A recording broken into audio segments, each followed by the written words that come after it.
小朋友你们好吗？我是浩，我是一个东北的文科生。东北文科生其实就俩出路嘛，要不站在这儿讲，要么百花文学奖，对吧？高中的时候我就在文科火箭班，文科跟火箭都不挨边儿，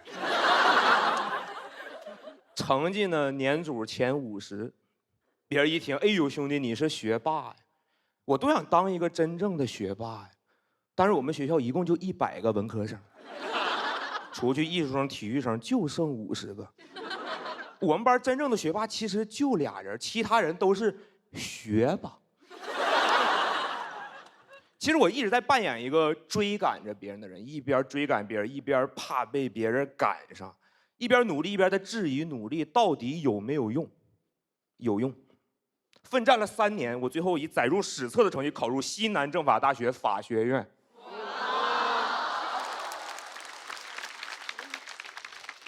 谢谢，谢谢是北大的，哪来的一句？这才是学霸。而我是当年辽宁省的最低分，我就一直在想，为什么我从来没有遇到一个人能让我在学习上享受那种碾压别人的快感？西政、法学的黄埔军校，放眼望去没有一个软柿子，直到遇到了我的舍友明哥。我到西政报到第1天走进宿舍，明哥暂停游戏跟我说的第1句话：学习学个屁！就那一刻我就知道，就他了。明哥紧接着说的第2句话，我没想到能考到西政，我说俺也一样。我跟明哥相见恨晚，一拍即合，都不学。但是对不起明哥，我大学4年一共干俩事儿：偷摸学习，稳住明哥。但是后来发现明哥都不用我稳，每当夜幕降临的时候，明哥的那个床帘上就会映着他玩手机的那个侧影。明哥1节课都不翘，但是到了教室就睡觉。但是第1次随堂测试的时候，明哥提前了1个小时交卷，整个考场面面相觑，我冷汗都下来。我心想不会吧，可后来发现他是真不会呀。法学这个学科的每天的生活就是从中国法背到外国法，最后背的毫无办法。而明哥的日常每天一醒就往床上一躺。第1次外国法测试，我勇夺倒数第2，明哥倒数第1。但是明哥没挂科，明哥高兴坏，他说：“兄弟，你看洋人拿咱俩毫无办法。”明哥说：“兄弟，咱俩没学都没挂科，咱俩要学了不无敌了。”我学了。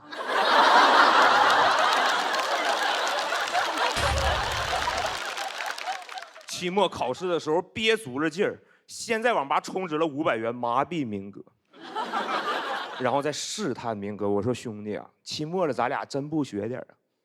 明哥睡眼惺忪，哎呀，法学，正义的人不用学，坏的人学不好。这孙子是不是点我呢？但是每次复习完之后，我回到宿舍第1时间就要确认一下明哥那个影子还在不在，每次都在，真的让我特别的安心。但是每科成绩下来，明哥分都跟我差不多，有的科明哥还比我高几分，我就有点害怕了，怎么甩不掉呢？就我当时那个心情，朋友们，你们读过《聊斋》吗？我就是夜里赶路那读书人，明哥就往路边一躺。我看也没再往前走2步，一抬头发现明哥又躺在那儿。直到有一天回到宿舍，发现明哥坐在床底下，手上捧着一本《刑法学》。我说兄弟啊，是不是我回来的不是时候？明哥说这书买了从来没看过，都落灰了，我擦擦。就那一刻，信任开始崩塌，我陷入到了一种囚徒困境。我说这孙子是不是背叛了我的背叛呢？我跟明哥是一直到本科毕业的时候，才终于分出了胜负。我以当年第1名的成绩考到四川大学读研。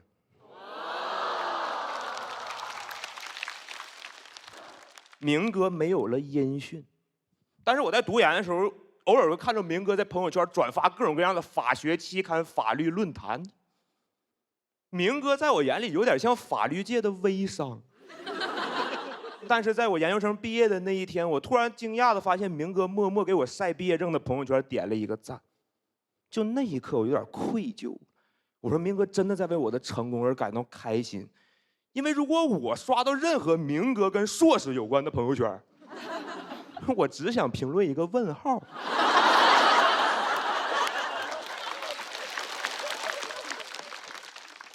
后来毕业了，就去了一家律所工作。工作的有一天，突然跟我大学另外一个同学打电话，就突然想到了明哥，说：“哎，明哥，明哥你还记得吗？明哥现在干啥呢？”他说：“明哥，你自己事儿有你自己不知道啊？他现在不搁中国人大读博士呢吗？”我们撂了电话，我老难受了。我想明哥太坏了。他怎么能扮猪吃老虎呢？那仔细一想更难受了，我才是猪啊！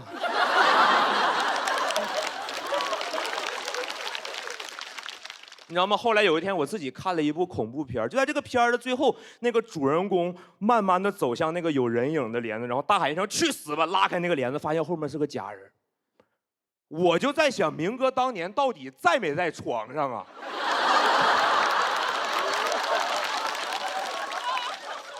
去年的时候，明哥邀请我去他老家去玩去了。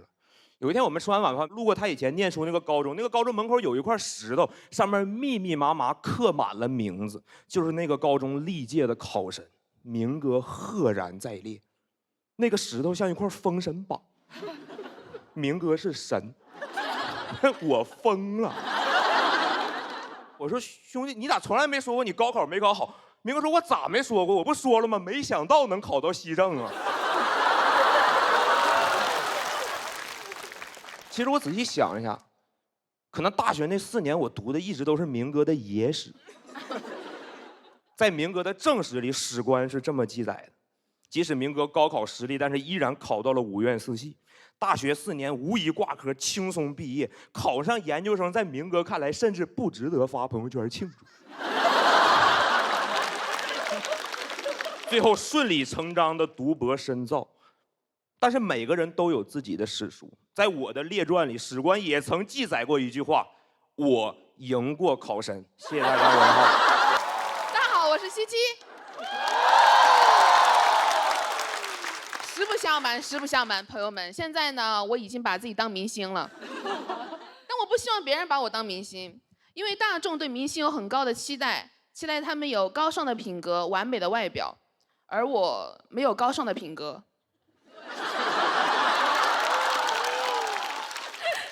确实，现在比以前更红一点了，应该要有一些社会责任感，但也是因为比以前有钱了一点儿，这个道德感呐，有一些滑坡，可以说是穷人还没乍富，小人已经得志了。今天小人主要是给各位禀报一个吵架的故事啊。去年年底的时候，我跟谢谢、月明3个人去游乐园里面做，这个是拍给号的吗？这个是拍给那个小人。OK， 去年年底，我跟谢谢和月明3个人一起去游乐园里面坐过山车。我们当时下定决心买了快速通道，因为想坐第1排。检票的人跟我们说前面没有人，我们上去就是第1排。结果我们上去之后，发现已经有一对情侣坐在第1排了。我说：“哎。”上去我就说：“你们怎么在这儿？那我怎么办？”我后来回想起这2句呀，我好像去抓奸的。那对情侣就说，他们2个人是上一波没有坐上车的乘客，因为上一波有一个小女孩跟她的父母一起来的，那个小女孩呢身高不够，她的父母就自己去坐了。然后他们俩就自愿留下来照顾这个小女孩，我根本不相信，你们相信吗？哎，世界上怎么会有这么不负责任的父母，和这么爱负责任的情侣？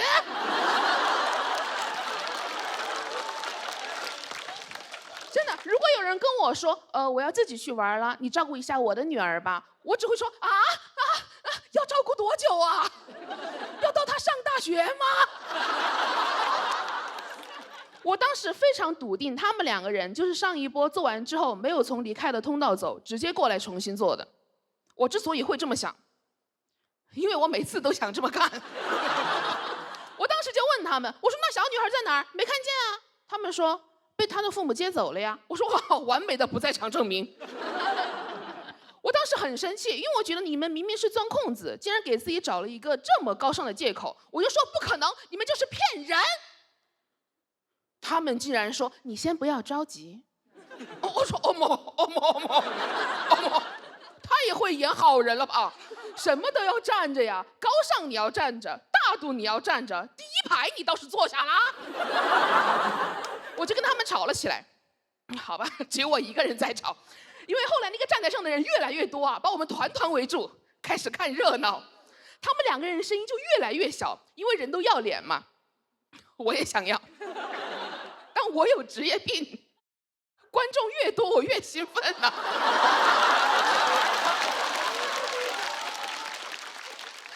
但我同时又感到很心慌，因为我也不是这么经常的没有素质。当时场面已经完全失控了，我看见那帮围观群众，我的心急，我怎么光看呢？来劝劝我呀！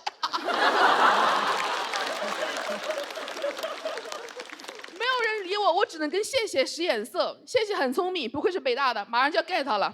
谢谢说，那叫工作人员过来评评理吧。我说不用啊，你也可以评啊。你是一个大人了，谢谢。我后来看着工作人员朝我们这边走过来，他说：“哦，是我让这对情侣在这里等的。”我当时完全不相信自己听到了什么。我说：“你们有被一句话改变过整个人生吗？”然后那对情侣这个时候掏出了手机说：“你看，这个是我们跟那个小女孩的合照。”我说你有证据，现在才拿出来。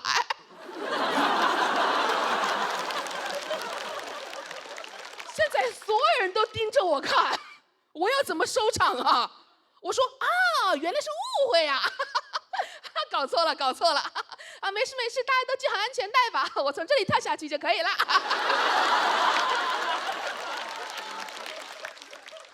然后那对情侣还说，这个小女孩很可爱的。他就是要逼死我。我当时根本不敢看那个小女孩的照片，那个小女孩越可爱，我这个小女孩就越丑陋啊。我当时真的觉得很抱歉，但我的气又下不来，所以我对那对情侣说对不起。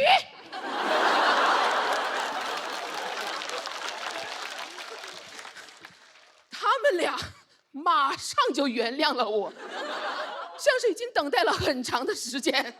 他俩说没关系，人就是会有情绪崩溃的时候。我从来没有在我人生的任何一个瞬间输得这么的彻底，架吵输了，素质也没了，人品更是不能细品。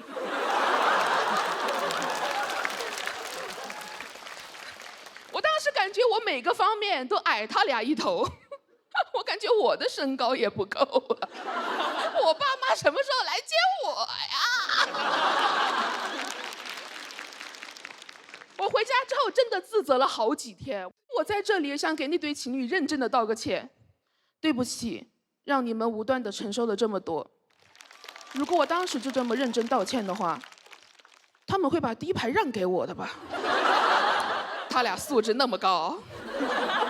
但是诚实的讲啊，除了自责之外，更多的还是害怕，怕有人拍视频，我怕网友骂我。但是我的朋友跟我说，他说不会的，就算他们认出来你是七七，也只会觉得说，像他会干的事情。其实这个事儿如果我不讲，没有人知道，因为确实没被认出来。我讲这个事儿呢，是因为我已经发现了，比有钱人更受尊重的是道德高尚的人，但比道德高尚更受尊重的是诚恳诚实又知错能改的人。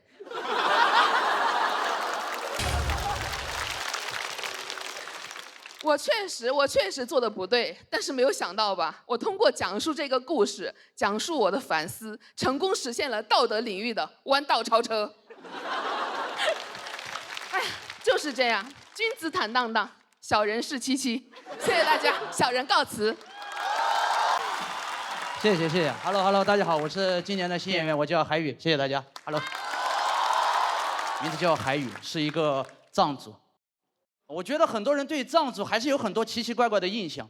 之前打车碰到一个司机，一上车就问我：“小伙子，老家哪里？”我说：“四川省甘孜藏族自治州。”他没听过，愣了一下，说：“这是一个地方还是？”我说：“一个地方。”他对我很好奇，开始观察我，透过后视镜，我能感觉到他想夸我的家乡很漂亮。但他应该是第一次见到藏族，所以他观察过后是这么夸的：“你们那边有蓝天哦。”我真的不知道这个问题应该怎么回答他。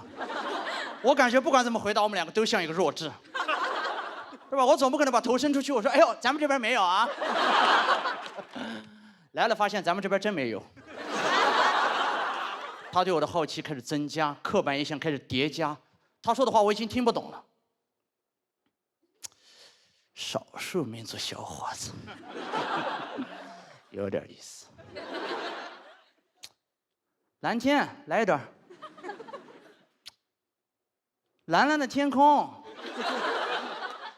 我才反应过来，他想让我唱这首歌。朋友们，我是会唱，但我不会唱。因为腾格尔是蒙古族，他再这么回头下去，我们真去天堂了。好不容易到那个目的地，他跟我说的最后一句话，他说：“哎，怎么少数民族小伙子一路上不说话，一点不大大方方的呢？为什么？我不知道为什么所有人对少数民族，尤其是藏族的刻板印象就一定要热情大方。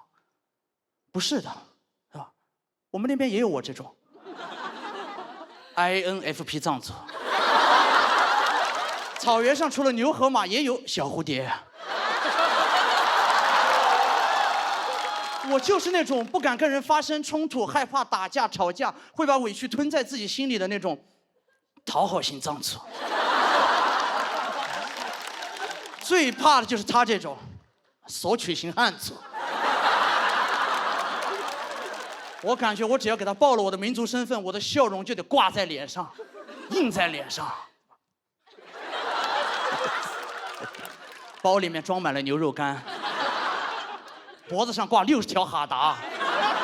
一上车他说：“先生，手机尾号。”说：“不要管那么多，扎西德嘞。”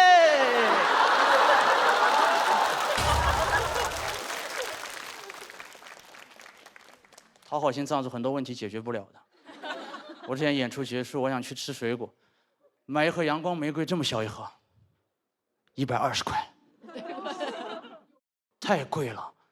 我打开那个包装袋一看，它都被拆封过了。我心想，你二手玫瑰是卖的贵啊，但我真的没有勇气说出那一句“我不要”，不敢说。我脑子里面全是我身边那些 ENFP 藏族朋友，自带高原气势，为自己发声。我想学他们，我也气沉丹田，努力练习。我说。老板，你给我过来！这么小一盒卖这么贵，为什么？说。我觉得我太帅了。老板看着我，我们这儿就卖120。我说好的，没问题，老板，对不起。真的怂了。我小蝴蝶挣吃就只能挣1个回合。我回酒店吃那个阳光玫瑰，哎呦，越吃越委屈，越吃越委屈，但眼泪还没掉下来。阳光玫瑰就吃完了。我好想变得爽快一点。就在这个时候，我看了我酒店桌上的维他柠檬茶，真茶真柠够真够爽，要做就做最爽快的自己。INFP 喝完直接变 IMSK， 我是爽快的蝴蝶。我也知道这个广告出现的有点突然，但我要挣钱买阳光玫瑰，刚刚花了120块钱。不想当老好人，从那天起我发誓我要改变我的性格。我现在在这个社会上生存，我要当超雄。我想自信一点，我觉得这个社会上有很多群体是过于自信的，那么能不能把他们的自信分我一点儿？比如说唱歌手，我真的很羡慕他们，他们是这个世界上最会提需求的群体了。我看过他们的演出吗？一上台就开始提需求了。Put your hands up. Give me some noise. 我也不是这个意思，他们 please 都不说的。我很羡慕他们，因为他们会非常在演出结束非常张扬地问出一句：“我是谁？”太帅了！我看他们的演出，我知道他们的名字，我都忍不住喊了几句。我觉得藏族很适合当 rapper， 真的，因为我们那边的高原文化和说唱文化就是有很多共通之处的。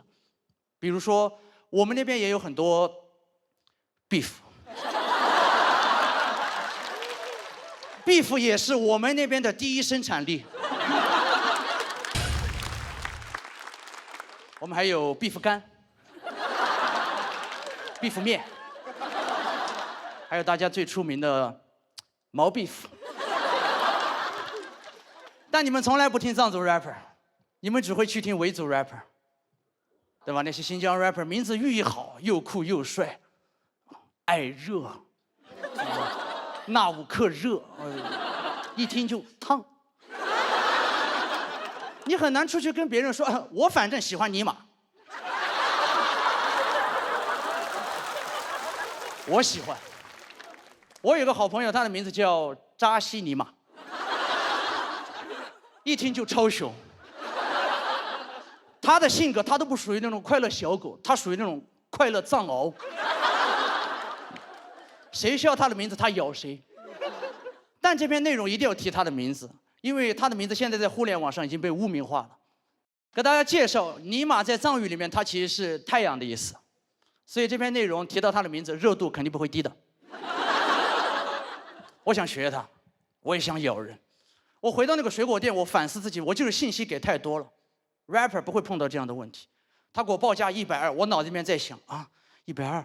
啊，这也太贵了！我要不要说120好贵？啊，说了他会不会笑我？啊，我要不要说？要不要说？哎呀，好害怕，好担心。rapper 过去直接，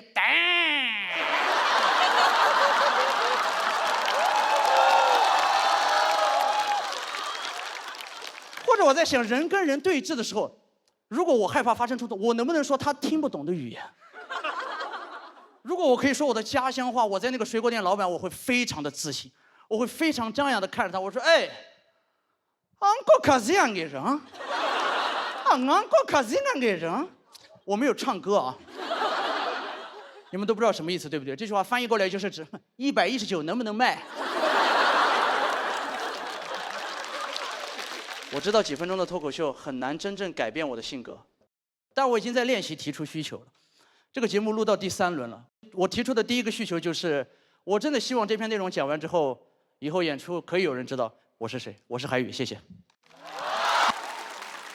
我叫李卓妍啊，你们可能看不出来，其实我不太会拒绝人，对，很难相信吧？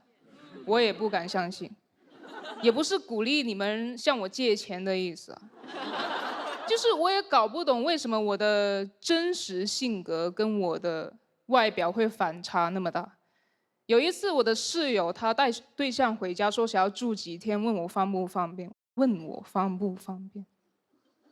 附近不是有酒店吗？我去住呗。哎，更烦的是回来之后就发现他们把我的零食全都吃光了。我说全吃光了，我再买呗。他对象临走前还给了我一个好评。他说：“哎，别看他长这样，人还挺好的。”我说：“什么叫别看我长这样？我都长这样，你怎么还敢来呀？”我感觉我自己像是一颗海胆，就长了那么多次了，结果还来了一个人说：“哎，你别看他长这样，内心还挺柔软的。”我感觉这种人最喜欢的一句话就是“勇敢的人先享受世界”。那谁最讨厌这句话呢？海胆。很多人觉得我看着像是一个攻击型人格，但其实我就是一个海胆型人格。就最有攻击性的就是我的外表。有时候我照镜子，我都会生气。我想李卓言，你顶着这张脸，净干窝囊事儿。花瓶。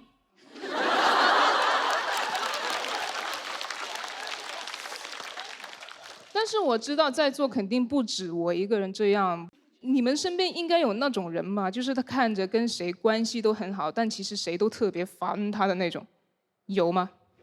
有。如果你身边没有这种人的话，有一次去演出完嘛，跟几个玩得好的演员约着去聚餐，然后那个人也凑上来说：“哎，我能去吗？我也饿了。”肯定不能啊！你去了，我们讲谁的坏话？而且如果我们一开始就想他来的话，是不会让他问出“我能去吗”这句话。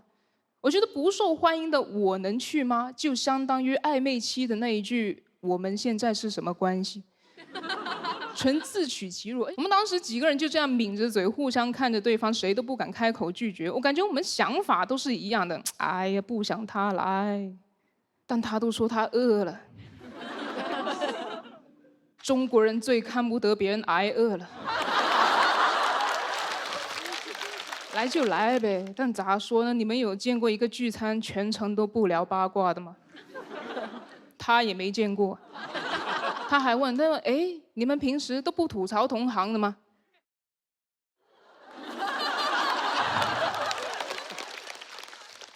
平时吐槽啊，这不主咖来了吗？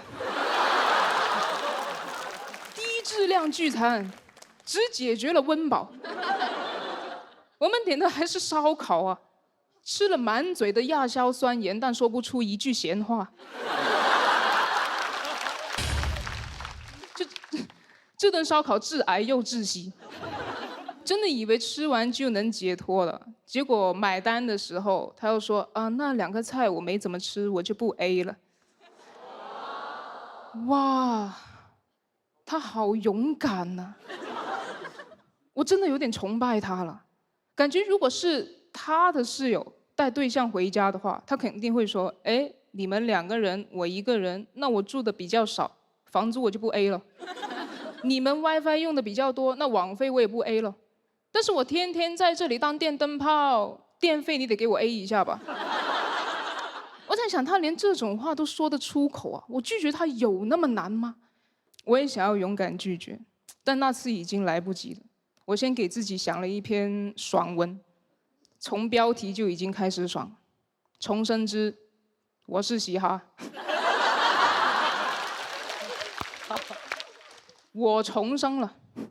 回到那天，室友带对象回家，说想要住几天，问我方不方便。我冷笑了一声，哼，住2、3天肯定是不方便的。你们住7天吧，挺方便的。聚餐的时候，有人凑过来说：“哎，我能去吗？”我说：“哎，谁在说话？”他说：“我也饿了。”那你叫外卖呀？这2个菜我没怎么吃，那你打包回去吃嘛。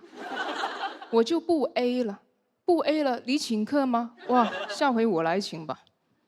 其实我知道这个爽文根本不够爽，有点像是穷人在写富豪生活的感觉。毕竟我也还在慢慢学习怎么拒绝嘛，所以如果在座有人跟我一样，还是无法坚定的说不，我想要趁现在跟大家玩个游戏，练习一下，很简单的，可以吗？来，准备好了啊！剪刀石头，不够坚定，再来一遍。剪刀石头，讲完了，谢谢大家。嗨，朋友们，嗨，我叫于博，又来了。嗨，那第二年来焦虑，因为我发现我从去年上节目开始，我就越来越在乎别人的眼光。我会在任何平台搜自己的名字，小某书、某音、某伴儿、淘宝闲鱼、天眼查。我去年节目的表现上，某伴儿只有2条评论，2条差评。第一条说我面相不好，一看就会家暴。第2条说我现实私底下打过翟佳宁。你要不看节目，单看这2条，是不是以为翟佳宁娶我了？从去年节目下来之后，太想要别人的认可了，太想每天做咖啡就管写稿。第一件事，先拿出微信看有没有那朋友恭喜我，看着恭喜就点开，妈一条消息，恭喜你获得5万块钱贷款额度。我想要那种认可，我发现从小到大得到的都是那种玩笑式的认可，那种不真实。我高考毕业的升学宴上，我爸一个朋友用开玩笑的口吻给我搂到怀里说：“哎，于伯，上大学了，这把发挥的不错，运气挺好，这把让你掏着了。”啥叫掏着了啊？那是大学呀，还是厕所啊？发挥的不错，我不是复习的不错吗？我怎么就那么会发挥呢？我是黑化肥。会发挥。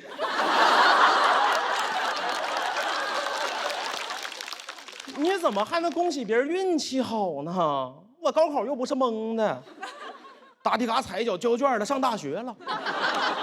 那我多余上高中，3岁会走路那天就能高考，3岁踩一脚交卷，我名都不用写，老师拿卷子一看，哎呀妈，泰莱尼斯稳稳鞋。没有人想在努力之后被别人说幸运，对吧？勾践卧薪尝胆复国了，你不可能来个外交使臣说：“哎妈，大王你真幸运。”勾践破防了，拿个小刀给他胆卸下来，晚上回去接着舔，因为他的胆大。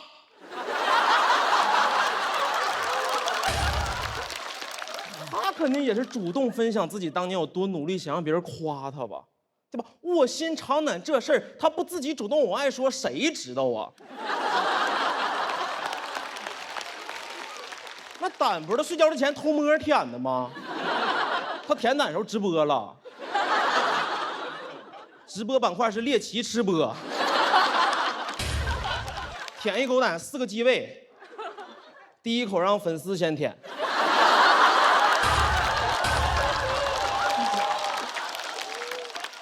边舔边说：“哎妈，给主播点点关注。”汪富差拿个小屋就给他关注了。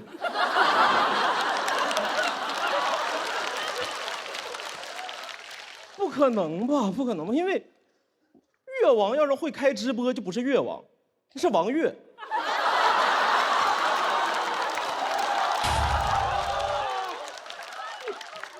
我理解的。我要是勾践，我也得让全世界知道我卧薪尝胆。我那个士兵入伍之前就必须把卧薪尝胆纹后背。岳飞闻精忠报国，就闻卧薪尝胆。士兵都害怕，说：“妈，大王新字笔画太多，能拿拼音带吗？”卧薪尝胆都不会是我们的历史典故，是我们的体验项目。我在川沙那儿修一个尝胆乐园，我们乐园能直接喝鸡尾酒，尝胆冰茶。吉祥物是赵子龙，因为他浑身是胆。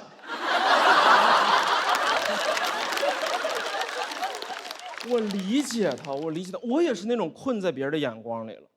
我们就是这样，你在乎别人的眼光，你就完全看不到自己真正拥有的是什么，只依赖别人的夸奖。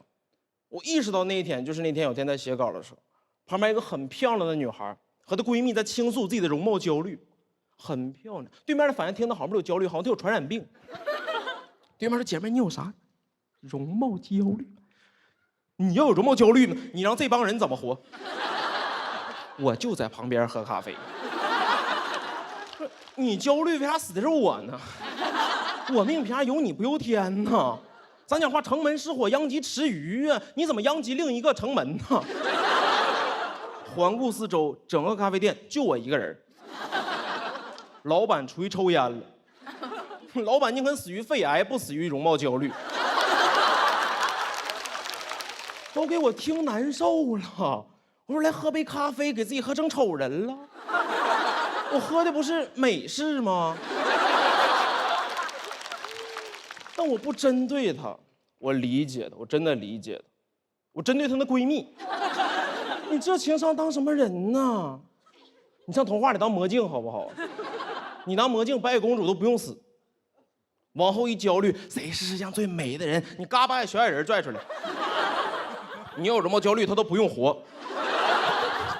所以容貌焦虑好像才是那些有姿色的人，王后公主的特权，对吧？矮人没有容貌焦虑，矮人有这玩意儿啥用？别人都看不着。他想有个魔镜，问他谁是世界上最美的人，魔镜啪给他嘴巴，啪给他嘴巴。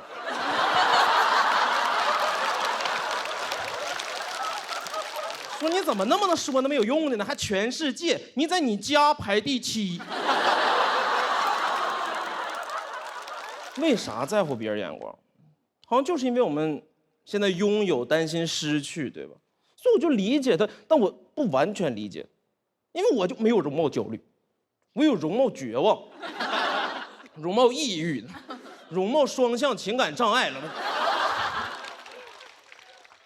但可能这就是时代的命题，对吧？你活在别人的眼光里边，所有人都是你自己的魔镜。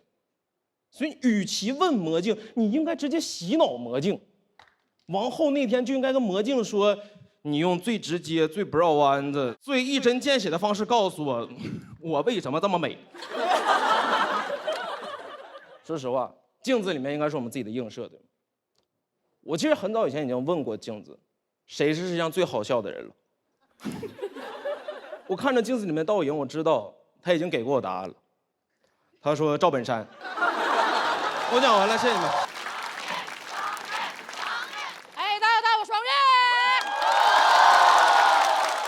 朋友们，上节目上3年了，好多观众说我爱讲点沉重话题啊，没有讲什么重的吧，就讲点什么月经羞耻啊、女性困境啊、家暴啊，重吗？不重啊，这就是咱们的日常生活呀，这是。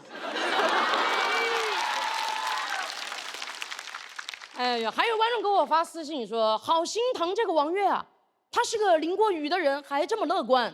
那你真的小看我了，我是个发过大水的人。我老家真的小的时候年年发一次大水，你来你也乐观，但是现在已经治理好了，只是我们那边的楼房上会有一些水位线，每个来过我们县城的人都知道，这个地方曾经水很深。我给大家隆重介绍一下我的家乡啊，四川衢县，水到渠成的衢。你感觉大水不来，我们县城没名字。我们县城唯一的景点，它叫龙王庙。大水来了都不知道往哪里去，一看这儿有个龙王庙，兄弟们冲啊冲啊！但这里也是中国的黄花之乡啊，就是那个黄花菜都凉了的那个黄花。每年发大水的时候，满城都飘着黄花，好壮烈啊，好浪漫啊！所以我故事里的小黄花从我出生那年就飘着。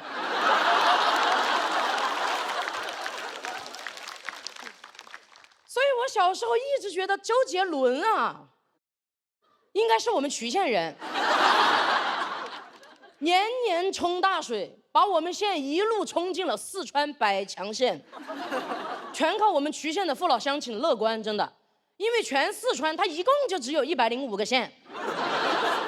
你感觉大家都有点太乐观了，他们那个精神状态更是遥遥领先。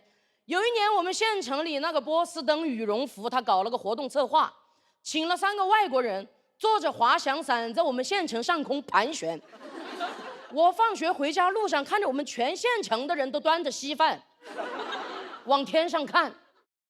过了一会儿，全县的传开了，说外国人打进来了。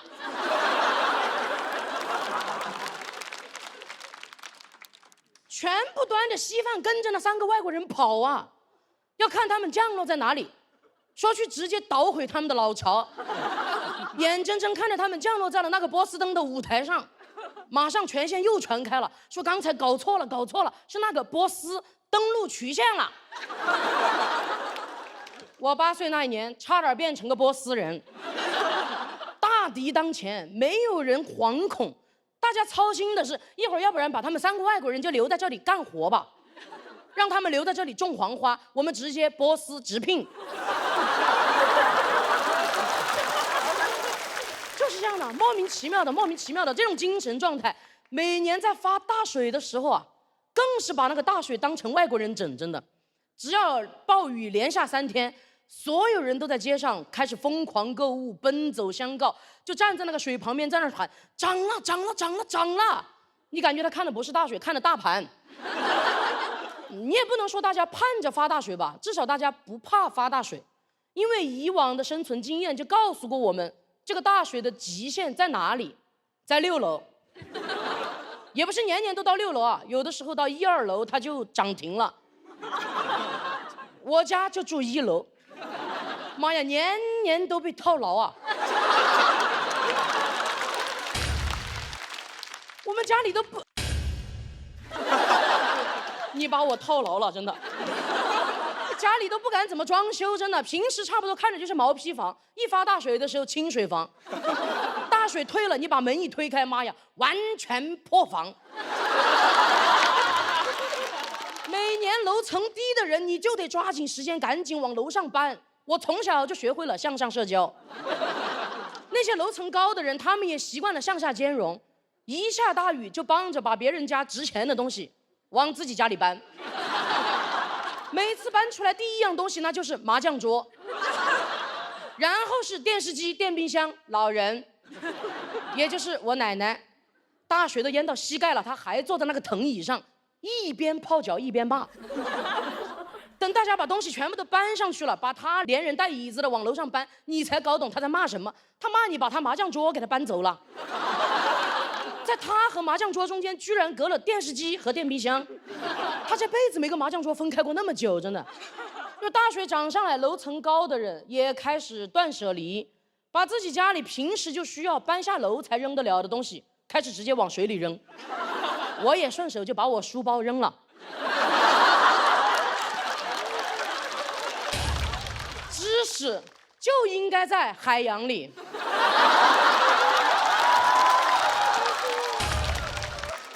也不怕别人给我捡回来，因为学海无涯嘛，无涯。但你也总不能啥都不学吧，你还是得学点东西。我就开始跟着大人学打麻将。我们县城的人就是这样子的，一涨大水，他们就开始打麻将。他们说这个就叫遇水则发。吃饭的问题也很好解决，所有的人都在楼顶上煮火锅，家里有啥你就煮啥。有的时候水上漂点啥，你还能捡点啥。这个就叫流水席，也叫海底捞。有时候你经验很丰富的时候，你看着水上飘过来什么，你就知道水淹到哪里了。飘着黄花菜，你就知道黄花场被淹了。你飘过来一个县长，你就知道县长被他家里面的人断舍离了。最恐怖的是有一次水上飘过来6个人头，旁边有个年轻人哇的一声就哭出来了，他说那是我刚装好的理发店呐。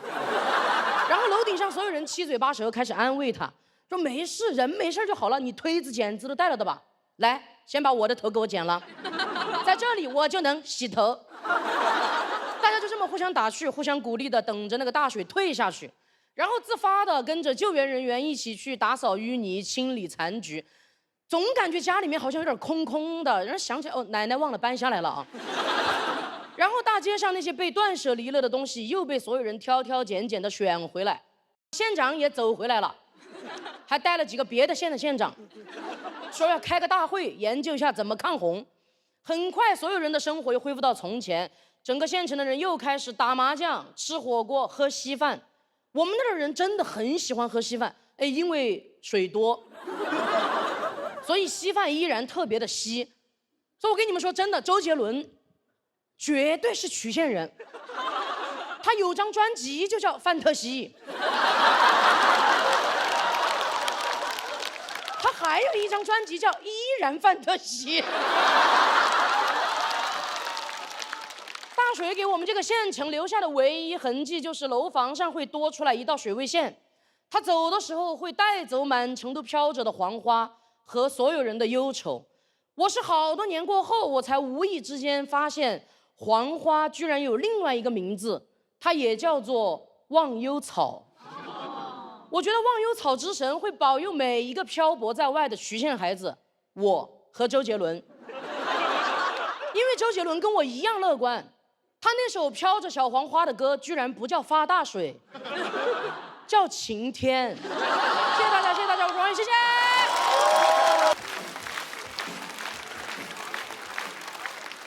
Hello， 大家好，大家好，我是徐福气。第一期说了我没有负面情绪，对吧？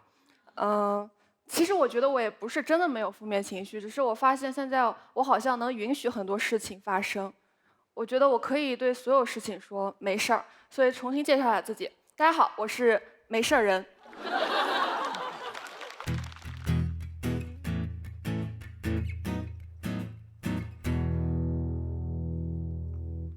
今天我去理发店洗头，头那说我头上有脏东西很难抠，我闭着眼睛脸都在抖，他说你很痛吗？我说没事儿，就是你很需要我头上那颗痣吗？需要的话你就拿走。我是没事人，痛也不吭声，就算痛你喷头拿不稳，我也会说没事儿。我正好尝尝水温。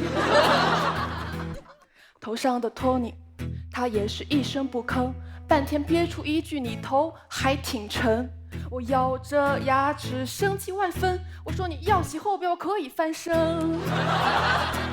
我是没事人，难受也不吭声。托尼把洗护套装挤了一蹦蹦，我说不用不用，他说没事儿，老板不知道。他也只是兼职的大学生。那次洗完头啊，我头上流着血，但飘着10几种香。他问我他适合干这个吗？我说你干什么都会成功的。你看你手里有什么？有我的痣，有志者事竟成。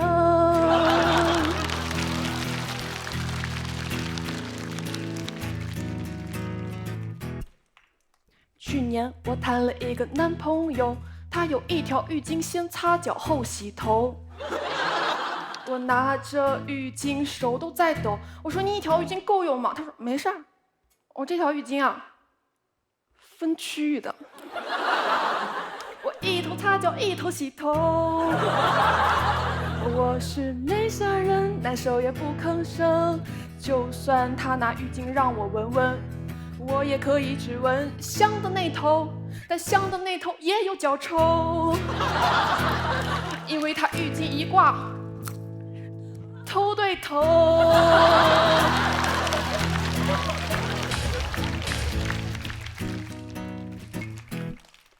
我忙碌1周，终于能好好休息，于是请了一个阿姨来打扫家里。阿姨夸我的房间很干净，我听到之后一阵窃喜，因为就在刚才啊，我是拖了地，又倒了垃圾，我还下楼把头洗，我甚至把男朋友赶出去，现在家里没有一点脏东西。阿姨进屋也是一声不吭，她说这里有条抹布，你扔不扔？我说没事儿，阿姨你先别扔，但你可以用反面，搞卫生。我发现我总是这样，就现在遇到什么事儿啊，第一反应就是说没事儿，但我也希望我能一直这样，不用在乎那些焦虑、情绪或者破事儿。比如父母总是催婚，我说没事儿没事儿，到点我肯定把张凌赫领进门。老板说戒不戒我抽烟啊？我说没事儿没事儿，你想抽把这破公司点了都成。不弹吉他也没事儿没事儿，我诗朗诵也没事儿，没事儿。我谢谢大家。也没事儿，没事儿。我洗一次头就送一颗痣，我志在四方方的城市。我是没事人，你大可不必心疼，我没那么多的不服不忿。我是没事人，不和世界抗衡，祝没事的人大获全胜。谢谢各位。哎，Hello，大家好，我是陈数。今天呢，想给大家演一个不太一样的小节目啊，主要是想给大家分享一下我自己做的绘本。想看吗？OK， 那么既然要出绘本、出书呢，那自然就少不了书最重要的妖风。双雪招倾家荡产推荐。笑道无力，黄渤笑成黄渤。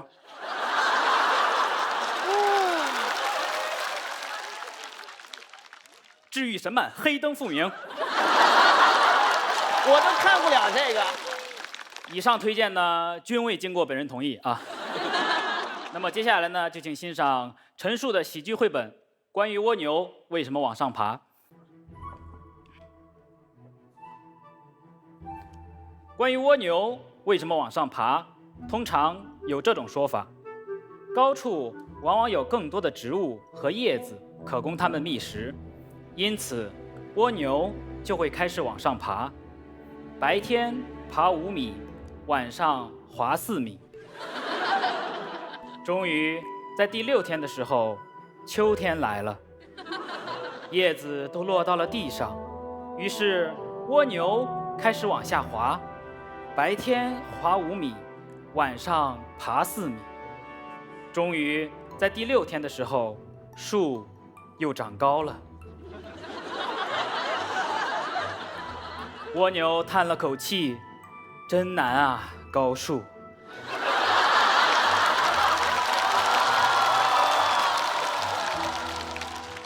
关于蜗牛为什么往上爬，通常有这种说法：一只蜗牛掉进了深井里，白天爬5米，晚上滑4米。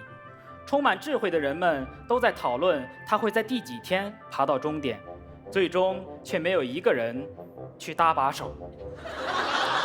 麻木不仁的人类呀！蜗牛这样想着，于是蜗牛放弃了，一直滑向井的深处，白天不出门，晚上不出门。就这样，蜗牛变成了井底之蛙。井底蚊子很多，于是井底之蛙点上了一盘蚊香。关于蜗牛为什么往上爬，还有这样的说法：蜗牛也想去外面的世界看一看，于是蜗牛发愤图强，白天爬5米，晚上打滴滴。终于，蜗牛爬到了法国，这里的餐桌十分恐怖。麻木不仁的法国人呐！这个吃蜗牛的社会。蜗牛继续赶路，爬到了瑞士，这里的雪山十分寒冷，蜗牛缩到了壳里，变成了瑞士卷。最后，蜗牛回到了国内，终于摆脱了食物的命运，成为了一个新能源车的门把手。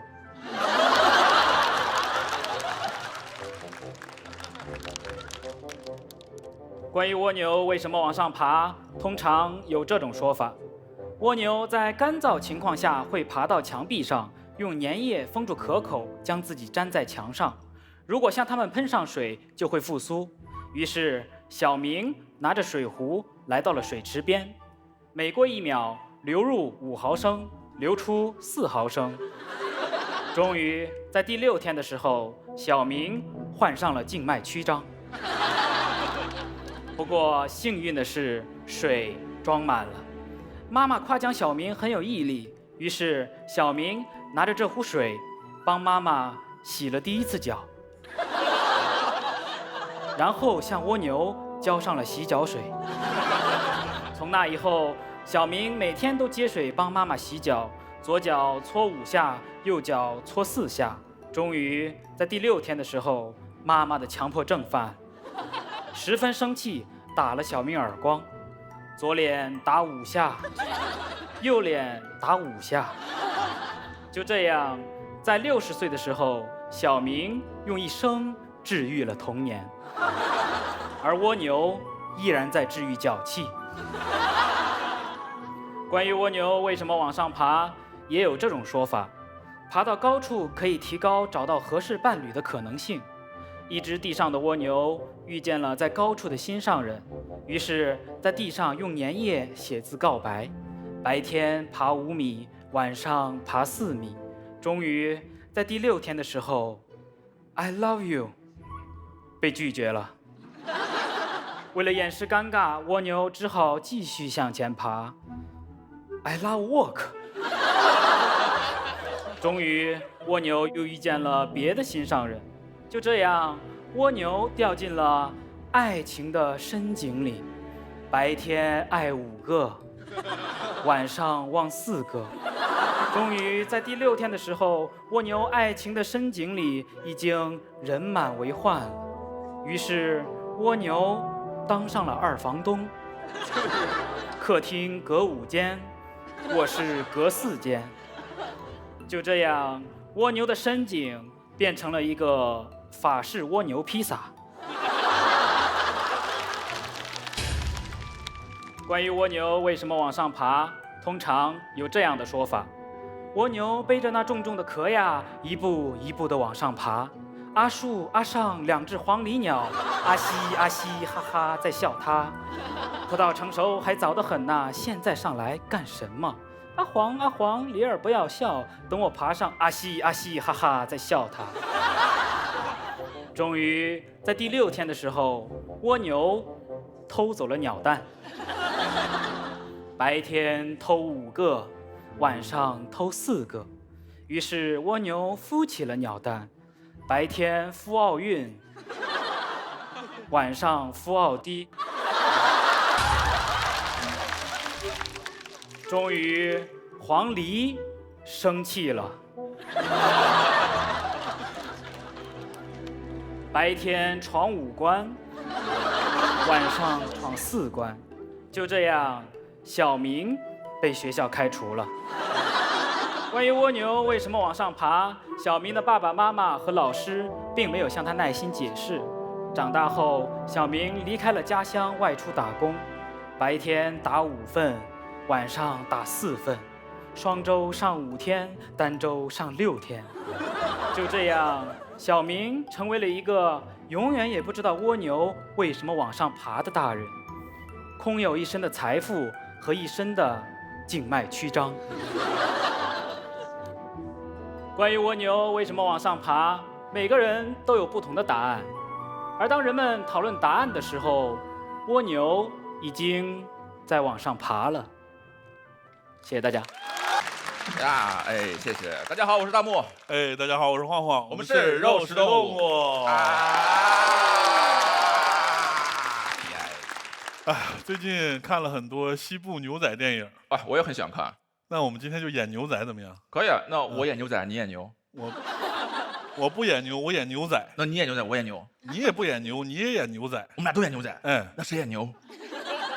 不，没人演牛，没有人演。我们俩都是仔。仔。谁跟你是仔仔呀？我们2个都演牛仔。哦。我们就演这个牛仔电影里面最经典的桥段——决斗啊，就那种。哎，对，我们就从骑马登场开始，好吧？骑马登场，帅那种是吧？哎，对。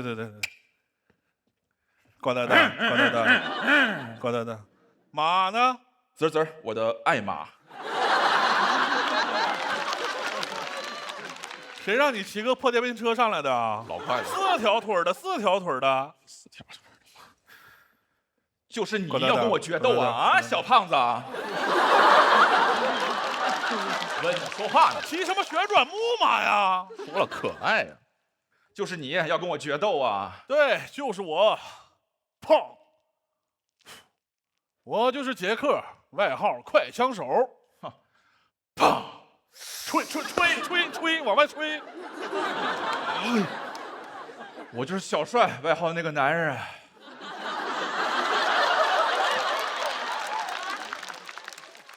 电影解说呀。真的，不是，你得起个跟我差不多的。我叫比尔，外号最快枪手。啊，那个广告法不能说最，你知道吧？换一个，换一个，换一个。我叫比尔，外号贼快枪手。东北牛仔啊。那咋地啊？换一个。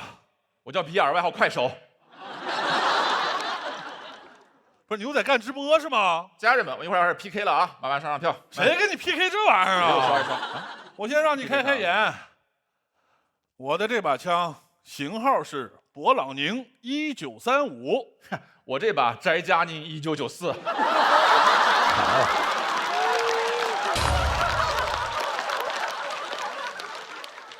这枪也太暴力了吧！拿过奖的枪，开玩笑的。我给这把枪起名叫 Dice， 我这把叫杠，就直接翻译啊，简单了。我的枪一响，死神就会降临；我的枪一响，博尔特就会起跑。发令枪啊！我每杀一个人都会在枪上刻上他的名字。我每杀一个人，就会把他在世上的最后一句话刻在我的枪上。啊？你看，我赌你打不中我头上的苹果。那他赌对了呀！哎，你看还有这个阿门，不是，人家决斗前祈祷你打呀？不是啊，他自己说的，让我瞄准他。那是瞄准吗？不是，还有这个3，不，谁会在死前说3啊？哎，还有那，我不看了，我让你看看我的枪法。看见远处那个罐子了吗？当当当当，我打起来了。那当然了。哎，看那罐子吗？当当当当当当。你打超级玛丽呢是吧？1比0。这样，我打个远的，砰，咻，吧嗒，鸽子。哇，看我这个，砰咻吧嗒，兔子。兔子哪儿来的兔子啊？对不起啊，嫦娥。嫦娥的兔子是吗？2比0。你这样，我再打个小的，看见这枚1块钱硬币了吗？叮砰！哇，打中了。那当然了。损坏人民币要罚款5万。我打的是美元，好吧？美元，该你了。看到这1块钱硬币了吗？这是井盖吧？有这么大美元吗？美元最近不是通货膨胀吗？它这个膨胀啊，它不是物理上的膨胀，你知道吧？小一点1块钱硬币。哎，看到这1块钱硬币了吗？啊！叮砰，当当当当，2个5毛的。你给人找钱去了是吗？哎，家人们，价格已经打下来了哈。还说呢？你这样决斗一个，我不要这玩意儿，你自己揣着。我现在就要跟你决斗。来，准备倒数99、99啊！太长了，3、2、1。怕你反应不过来。我能反应过来。3、2、1，砰！3。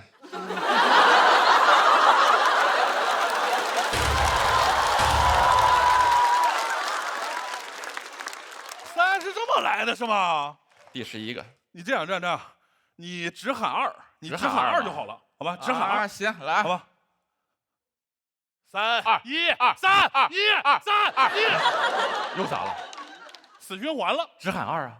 我让你只喊2，没让你一直喊2啊！不然，你这样，我来喊3、2、1，砰，然后我们同时开枪，然后你中枪。不，你中枪，我中枪。哎，凭啥？我是主角，所以你得中枪啊！哦，剧情上。哎，你中枪，你中枪。来，3、2、1，砰！汪汪汪！比尔陷入了回忆。亲爱的，我今夜要去决斗了，加油哟！放心，我一定活着回来。为了我的家庭，我不能死呀！砰！你为什么没事啊？你怎么还出现人生跑马灯了呢？不都这么演的吗？不是，你这情节要出现也得让我出现啊！真强！不是，我是主角，让我出现，让我出现。拿去。3、2、1，砰！哦，砰砰！不是，直接补枪补死了。为什么不能补啊？不是，你让我回忆完，我得回忆完。汪汪汪！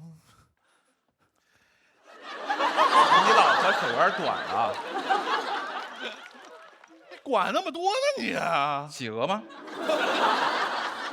亲爱的，今夜我就要去决斗了，加油，放心，我一定会活着回来的。啊，为了我的家庭，我不能死！胖，还不死？胖，你怎么还不死啊？